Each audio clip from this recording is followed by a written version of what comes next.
Hi, everybody. Welcome to the Bible study. We're in the series of the miracles of Jesus, I entitled, and we have lots of miracles that Jesus did while he was walking on this earth. One of them I chose for today. It's called, it's about this boy. Jesus heals a boy with deaf and dumb spirit.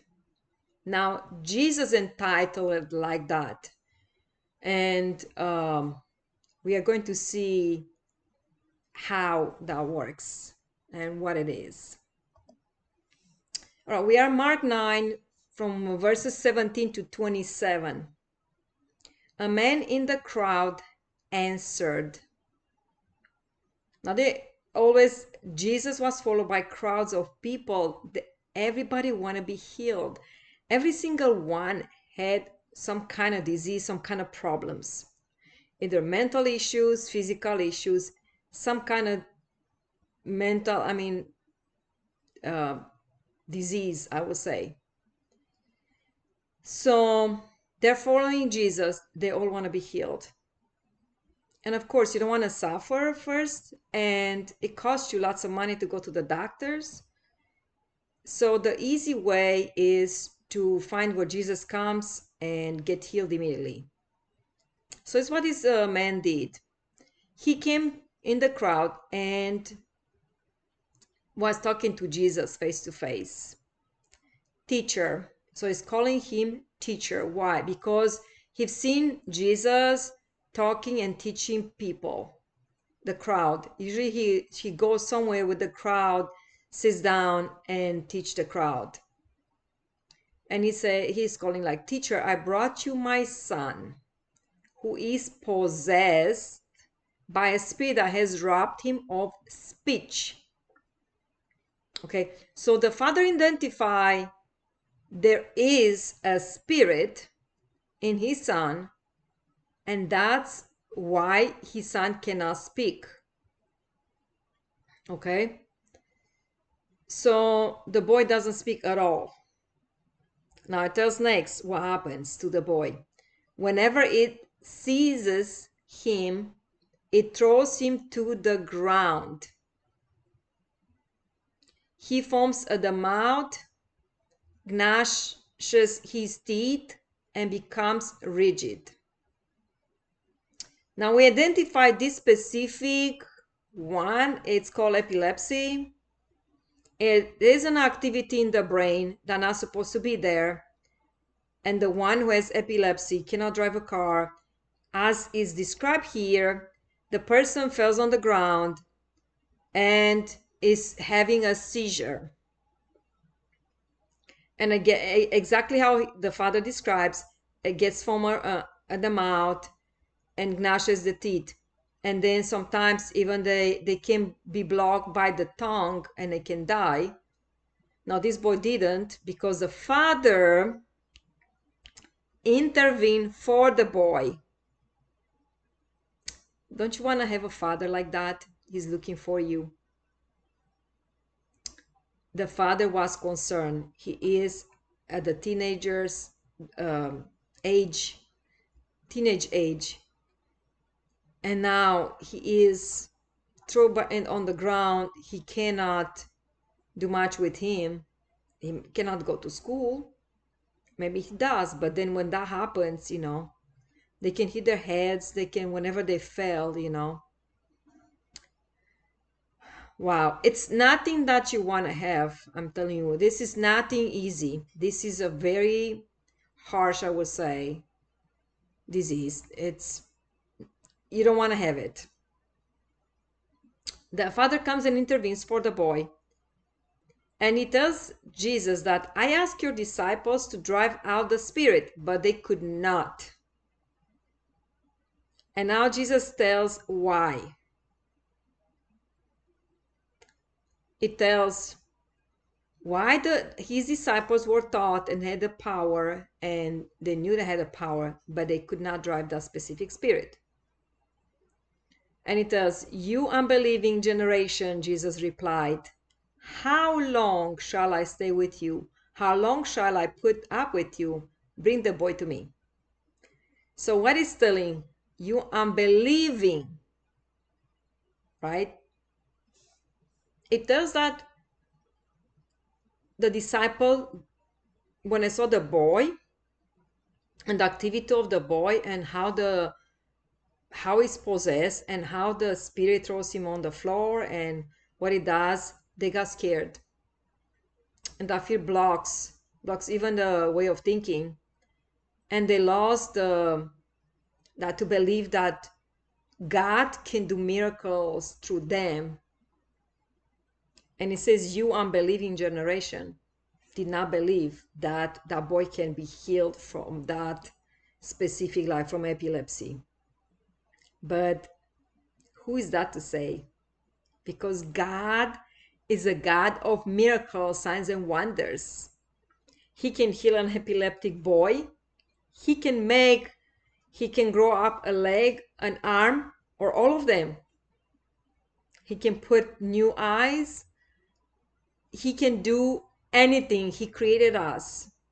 And now this is actually more like driving out spirits. And I think what I see is the disciples were scared, and the fear, they got them into unbelieving that God can do a miracle and get this boy, the spirit out of this boy and get him healed. Let's go next. So they brought the boy to Jesus. When the spirit saw Jesus, all right, just pause for a minute. When the spirit saw Jesus, the spirit saw Jesus, okay? The spirit knew who Jesus was, and the spirit knew there's no way that he can continue like that. They recognized who Jesus was, the Son of God, and then he had to leave. Okay? But look what it does first. When the spirit saw Jesus, it immediately threw the boy into a convulsion. So got the boy down and got in the seizuring convulsion stage immediately. He thought, well, for the moment, that I'm not leaving this body, I'm in here, I'm comfortable, and I'll do whenever I want. So the boy fell on the ground. He fell to the ground and rolled around, foaming at the mouth. And not just that, the eyes are rolled back. And exactly what it is. And imagine if it's a stone over there, the boy could break his head with a stone, falling on the stone with a head. It's how many times the father saw this happen. Wow. I say it can be in the fire. The bad spirit will take the boy in the fire, take the boy in, in the water, can drown him, can burn him, So now Jesus is testing the Father now. In every single time Jesus is healing, he is trying to find what is their faith, if they have faith in God. So Jesus asked the boy's father, while the boy is in convulsion with the seizures, Jesus is testing the father and asks, how long has he had been like this? And the father answered, from childhood, he answered, it has often thrown him into fire or water to kill him. So the spirit was inside the body of the boy, trying to kill him with anything. And the parent tried to make sure. Imagine how many years there have been. It could be like childhood. It could be 10 years. The boy might be 14. It was when he was a childhood, and the child like 4 years old. And all of a sudden he has these problems.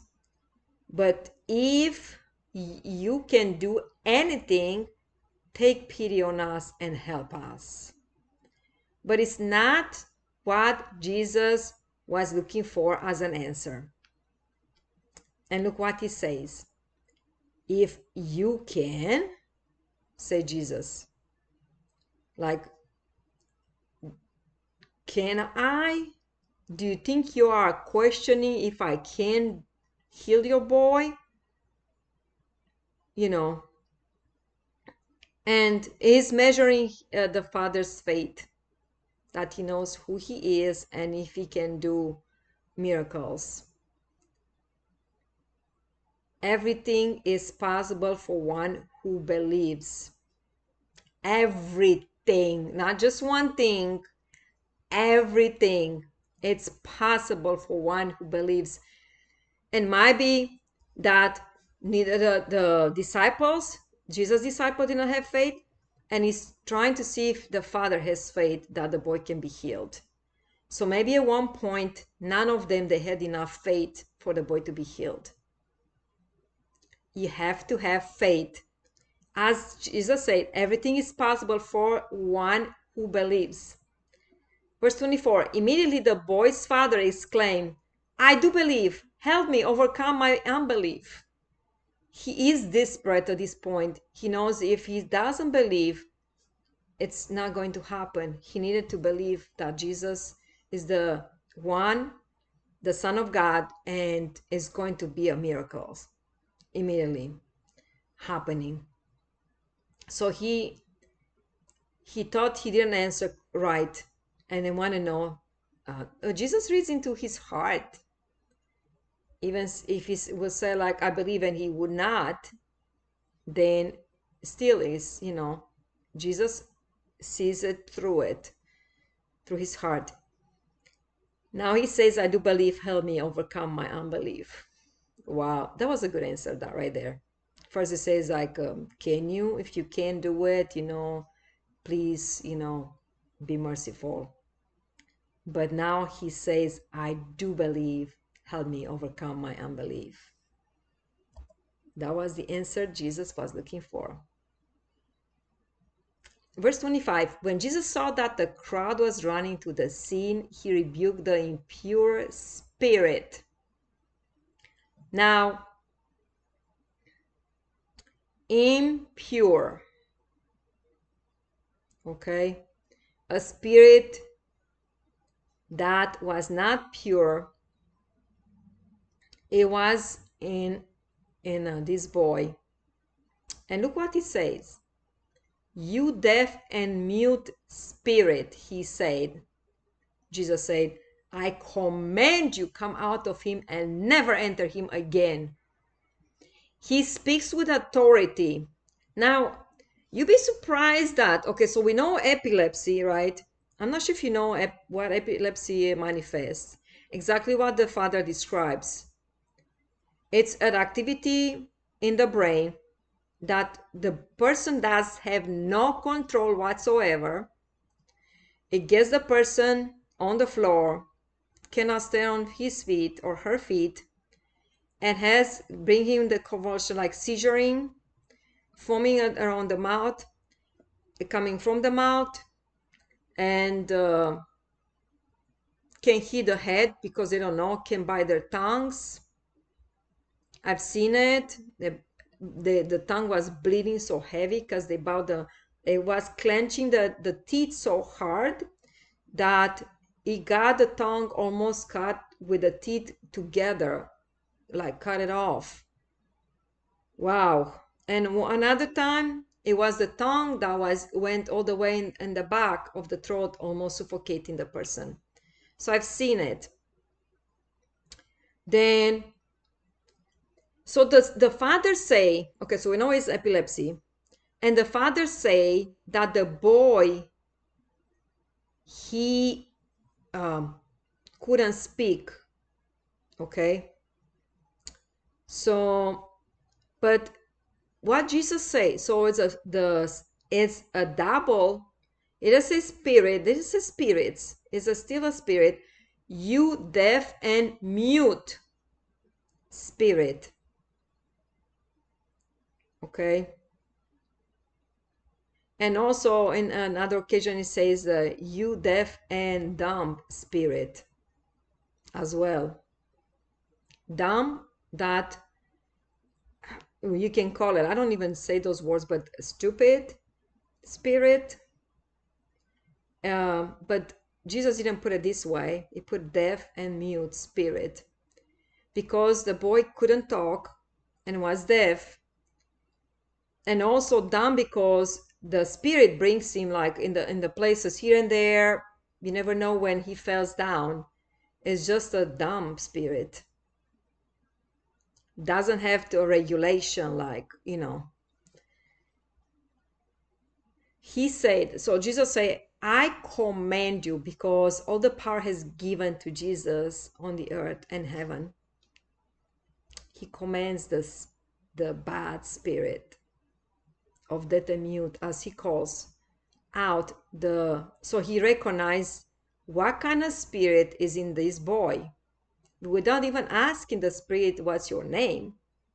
He knows exactly what kind of spirit was. I command you, come out of him and never enter him again. Wow.